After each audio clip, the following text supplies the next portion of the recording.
আসসালামু আলাইকুম। আমরা আজকের এই ভিডিওতে কবি সাহিত্যিকদের প্রকৃত নাম ও ছদ্মনাম সম্পর্কে জানব। প্রমোদ চৌধুরী, ছদ্মনাম বীরবল। প্যারীচাঁদ মিত্রের ছদ্মনাম টেকচাঁদ ঠাকুর। বলাইচাঁদ মুখোপাধ্যায় বনফুল। সতীনাথ ভাদুরী চিত্রগুপ্ত। বিনয় কৃষ্ণ মজুমদার যাযাবর। কাজী নজরুল ইসলাম ধূমকেতু। অন্নদাশঙ্কর রায় লীলাময় রায়।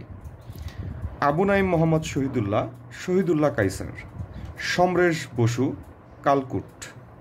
সুনীল গঙ্গোপাধ্যায় নীল লোহিত ও সনাতন পাঠক।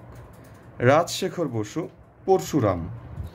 অনন্ত বড়ু চণ্ডীদাস শ্রীকৃষ্ণ কীর্তন কাব্যের লেখক। কামিনী রায় জনৈক বঙ্গমহিলা।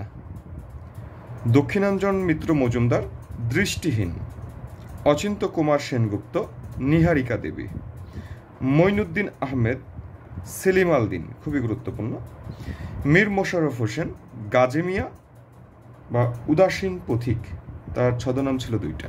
আচ্ছা, এই হচ্ছে আমাদের প্রকৃত নাম ও ছদ্মনামের 1 নম্বর ভিডিও। এরপরে আমরা আরও ভিডিওর মধ্য দিয়ে প্রকৃত নাম ও ছদ্মনাম জানব। সবাইকে ধন্যবাদ।